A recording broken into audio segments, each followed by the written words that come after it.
Bismillahirrahmanirrahim. Assalamu alaikum students. First of all, welcome to my YouTube channel. I hope you are all well. Now let's start history class 8 federal board. ठीक है, federal board की जो history है हमारी history का हम unit number 1 जो है arrival of the British in the sub continent, इस चैप्टर को रीड करेंगे. जो इसकी एक्सरसाइज होगी ऑब्जेक्टिव होगा एमसीक्यूज बेस या ट्रू फॉल्स या एमसीक्यूज या क्वेश्चन आंसर जो भी होगा एक्सरसाइज में वो हम डिटेल से डिस्कस करेंगे और क्वेश्चन आंसर को सॉल्व करेंगे. शॉर्ट क्वेश्चन आंसर हो या चाहे long question answer, day by day हम लोग तमाम यूनिट को डिस्कस करेंगे. पहले हम लोग तरतीब से चलेंगे और यूनिट 1 के हम लोग एमसीक्यूज करेंगे, देन हम लोग नेक्स्ट वीडियो में उसके शॉर्ट क्वेश्चन आंसर करेंगे, देन हम लोग लॉन्ग क्वेश्चन आंसर करेंगे. इस तरह चैप्टर के सीक्वेंस को लेकर चलेंगे और बुक को कंप्लीट करेंगे. चलिए चलते हैं आज क्वेश्चन यूनिट नंबर 1 के ऑब्जेक्टिव की तरफ. तो देखिए हम एमसीक्यूज हैं. Answer the following question choosing the best option A B C और डी. अब हमने इसमें से एक ऑप्शन चूज करना है. मैंने हाईलाइट किए हुए हैं, ठीक है, जो करेक्ट ऑप्शन है. तो battle of Plassey was fought in, मतलब ये बैटल जो ये जंग थी प्लासी की, ये कब लड़ी की. तो अब इसके ऑप्शन है ए बी सी और डी. आपने इसमें से करेक्ट ऑप्शन जो है वो सी है. ठीक है. सेकंड देखिए Mir Jafar is now in the history for his A B C और इसका पार्ट है बी ट्रेची. ठीक है. फिर इसका थर्ड ऑप्शन है क्वेश्चन है, थर्ड ऑप्शन का पार्ट ए जो है करेक्ट है. फिर फोर्थ ऑप्शन है, फोर्थ ऑप्शन का जो बी पार्ट है वो करेक्ट है. फिफ्थ ऑप्शन है क्वेश्चन है, फिफ्थ क्वेश्चन का पार्ट ए करेक्ट है. देन देखिए आगे देखिए सिक्स है. After the war of independence 1857 Bahadur Shah Zafar was exiled to.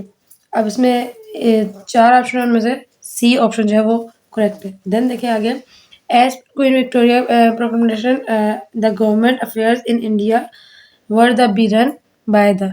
अब इसमें ये है 7 ऑप्शन में बी ऑप्शन जो है वो करेक्ट है. उसके बाद 8 ऑप्शन है, ऑप्शन क्वेश्चन नंबर 8 है. क्वेश्चन नंबर 8 में ए पार्ट करेक्ट है. देन आगे देखिए 9 है, 9 वाले में डी पार्ट है और 10 का पार्ट ए करेक्ट है. तो ये हो गया हमारे एमसीक्यू. अब हम चलेंगे शॉर्ट क्वेश्चन की तरफ. ठीक है. जितने क्वेश्चन पॉसिबल है वो हम इस वीडियो में सॉल्व कर लेंगे और बाकी के जो क्वेश्चन होंगे वो इंशाल्लाह नेक्स्ट वीडियो में सॉल्व करेंगे. ओके. तो आप देखें short question answer 5 short question answer दिए हैं. फर्स्ट क्वेश्चन है what were the main causes of defeat of Siraj ud Daulah in the battle of Plassey. ठीक है. जो मतलब उनकी मेन वजूहत थी वो क्या थी वो हमने बतानी है. तो जैसे मैंने लिखा पेज नंबर 6, जो जिन क्वेश्चन के आंसर बुक पॉसिबल होंगे मैं बुक पे ही मार्क करवाऊंगी और जो पॉसिबल नहीं होंगे वो इंशाल्लाह आपको रिटन फॉर्म में लिखवा दूंगी. तो देखिए फर्स्ट क्वेश्चन का आंसर पेज नंबर 6 पे हमें गिवन है बुक में. तो अपने पेज नंबर 6 पे आ जाओ, इसका आंसर मार्क कर लें वहाँ से. देखिए आप अगर इसके कॉजेज पूछे हुए तो आप कॉजेज भी जस्ट लिख देते हैं. इसमें क्या था, मीर जाफर होस्ट ट्रेचरी. और फिर उसके बाद से इसके बैटल ऑफ प्लासी वाला पेज नंबर 6 पे है. जस्ट इसके आप लोग 3 पॉइंट भी लिख देते हैं जो मैंने मार्क किए हैं, हाईलाइट किए हैं ग्रीन से, तो आप लोगों के लिए भी ना है. लेकिन हाँ कुछ बच्चे होते हैं वो कम वीक होते हैं जो नहीं मतलब डिटेल से कर सकते, उनको शॉर्ट क्वेश्चन आंसर चाहिए तो वो जस्ट अपने पॉइंट कर लें. लेकिन जो कर सकते हैं वो यहाँ से मीर जाफर से लेके एंड तक यहाँ तक पूरा कंप्लीट कर लें. ठीक है.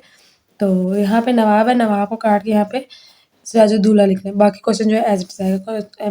पेज नंबर 6 है और जो बैटल ऑफ प्लासी का पैराग्राफ है इसमें एंडिंग लाइन में. ठीक है. लास्ट पैराग्राफ के फर्स्ट 2 लाइन्स जो है ये लिखना है. फर्स्ट पॉइंट यहाँ से सिराजुद्दौला लिख के हैवी रेनफॉल तक, और देन दूसरा जो है British force were able to keep their ammunition safe which change the course of war. ठीक है. यहाँ तक ये हो गया क्वेश्चन नंबर 1 शॉर्ट का आंसर. अब चलेंगे क्वेश्चन नंबर 2 की तरफ. ओके. तो आप देखिए क्वेश्चन नंबर 2 है briefly describe to transfer of British power in India from the East India Company to the crown. ठीक है. अब इसमें क्वेश्चन में पूछ रहे हैं कि जो था ये इनकी इसको डिस्क्राइब करें कि वो ब्रिटिश पावर जो है कैसे कन्वर्ट हो गई थी, कैसे ट्रांसफ़र हो गई थी ईस्ट इंडिया कंपनी में. ठीक है. तो ये क्राउन मतलब जो उनका ताज है वो किस तरह से उनके सर पे आ गया, यानी कि सारी जो दौरे हुकूमत जो उन्होंने किस तरह से संभाल ली थी.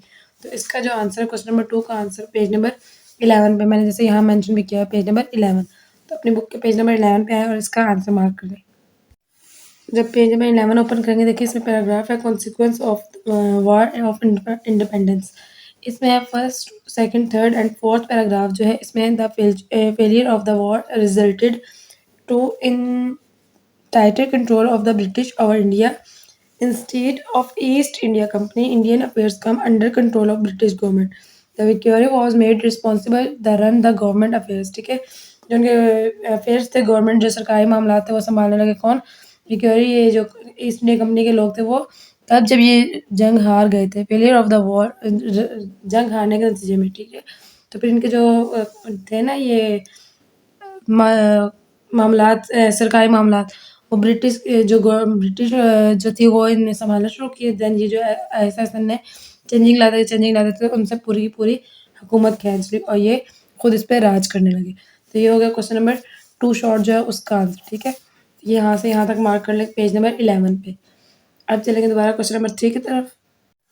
तो क्वेश्चन नंबर 3 है outline the structure of the British administration in India, ठीक है? हमने इसका आउटलाइन स्ट्रक्चर देना है ब्रिटिश एडमिनिस्ट्रेशन का। तो ये आपका क्वेश्चन नंबर 3 जो है पेज नंबर 13 पे इसका आंसर गिवन है, तो आप पेज नंबर 13 पे आ जाएँ बुक में, आपको इसका आंसर मिल जाएगा।